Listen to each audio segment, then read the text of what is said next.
Hey all my Pokemon Go players out there, welcome back to another Pokemon Go Vlogs with Electric Avenue, and for today's video, well, you probably know it by now, we're going to be going over about which shiny shadows are available in Pokemon Go right now from Grunts. We're also going to go over on how to beat the team leaders Cliff, Arlo, and Sierra, and of course, how to beat Giovanni.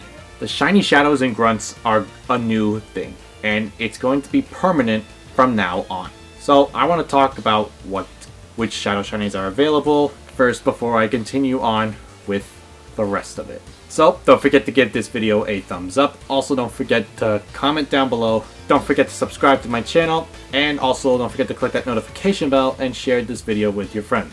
I also have socials down below in the description box, and you can also check it out on the About Me page. So without further ado, let's get on with the video. So to begin, let's go into new shadow shinies, or returning shadow shinies that were available to Grunts. The returning shadow shinies that we're going to be seeing from the Grunts are the starters of the Kanto region, Bulbasaur, Charmander, and Squirtle. We're also going to be seeing Grimer, and we're also going to be seeing Mawile returning back as well. So which Team Go Rocket Grunt is going to have these shadow shinies? Well, to find the Kanto shinies, you're going to want to find a Don't Bother, I've Already Won, Get Ready to Be Defeated, Winning is for Winners, male grunt. Those grunts will give you the starters of Squirtle, Charmander, and Bulbasaur. So that's where you're going to find Squirtle, Charmander, and Bulbasaur if you're going after their shadow shinies.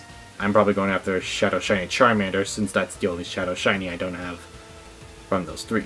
Grimer and Mawile are pretty much the same exact grunt, a female grunt, but of course different types. For Grimer, it's going to be Coiled and Ready to Strike, which is of course the poison one, and for the fairy one, it's going to be Check Out My Cute Pokemon. Be cautious, however.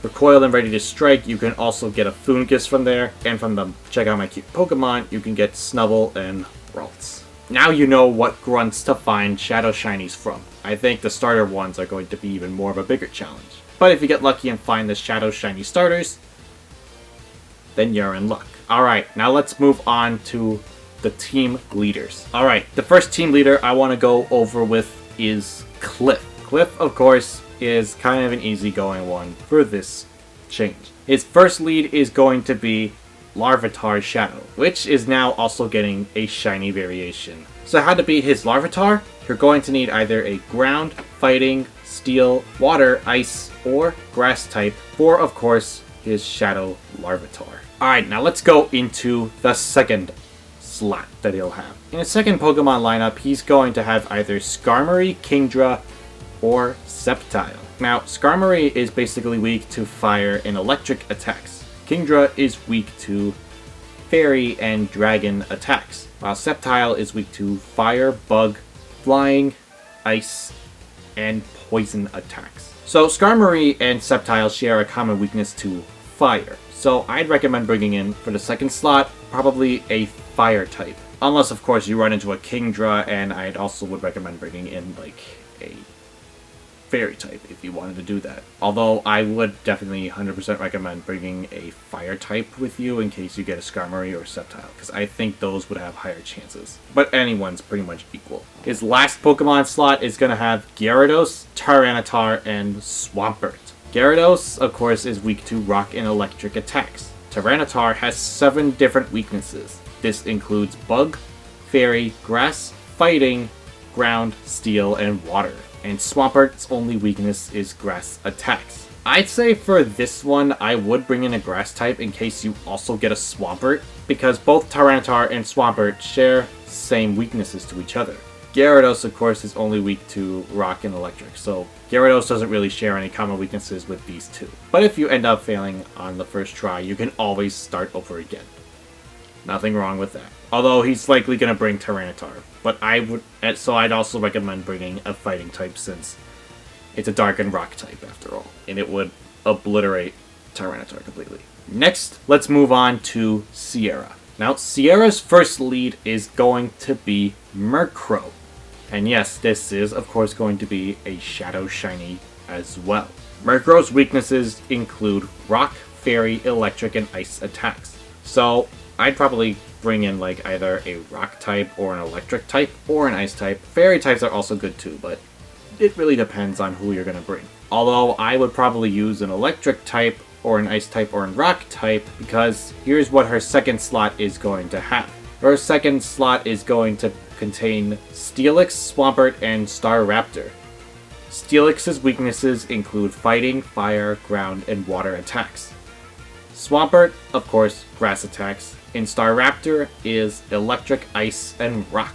That's why I say for the lead Pokemon, you should have like an electric type, or a rock type, or an ice type. Because of course, if you have like a Staraptor available as her next Pokemon, that would be a good advantage.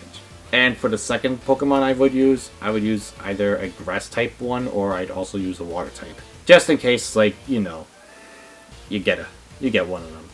Get one or the other. The last Pokemon, of course, will consist of either Charizard, Dragonite, or Houndoom. Now, all three of them do share a common weakness, and that, of course, is rock type attacks. So for this one, I would highly recommend bringing in a rock type Pokemon as your last Pokemon. Although, if you do want to use other types as well, you can do that.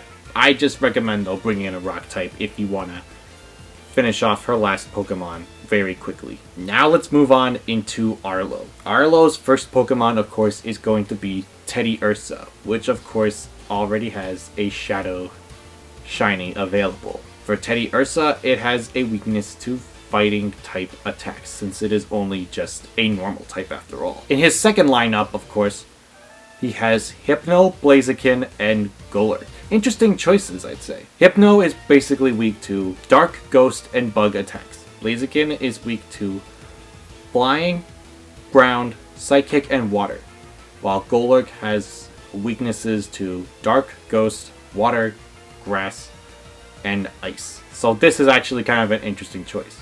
You could bring in either a Dark or Ghost type to help defeat Hypno or Golurk, or you can bring in a Water type to help beat Blaziken or Golurk.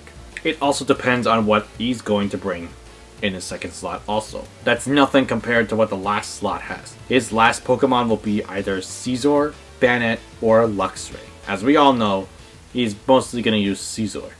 Scizor's weaknesses do include fire type attacks. Banette's weaknesses are ghost and dark type attacks, while Luxray is just strictly weak to ground based attacks. For this last one though, I recommend bringing in like a fire type, since he's definitely going to bring in Scizor as his last primary Pokemon. And if you remember back from my previous two videos for what I did about like Team Go Rocket leaders and how to beat them, there's also the rock, paper, scissors method. Tyranitar beats Houndoom, Houndoom beats Scizor, Scizor beats Tyranitar. Where I've also said Tyranitar is the paper, Houndoom is the rock, and Scizor is the scissor. I know that doesn't make sense, since Tyranitar would definitely be more the rock, and Houndoom would probably be the paper, but since Houndoom is also part fire, and since Tyranitar is also part rock, rock beats fire, fire beats bug and steel, and steel beats rock.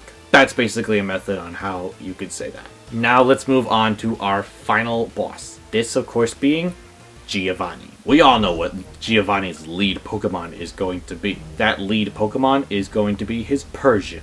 So for this one, definitely bring in some fighting types as your first Pokemon. His second lineup is going to be different. No, he's no longer using ground types. He's actually mixing it up with different types of Pokemon. For his second slot, he's going to have either a Nidoking, a Kingler, or a Kingdra. Kind of an interesting choices that he's using. Nidoking's weaknesses do include ground, ice, psychic, and water.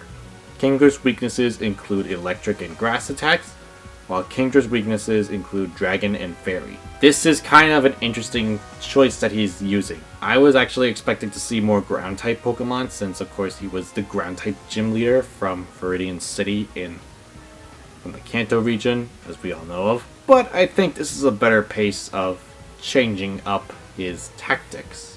So if you're in luck, just probably bring in an electric type or a grass type, depending on what the situation is. Probably gonna bring in Kingler a little more. I'm not sure exactly.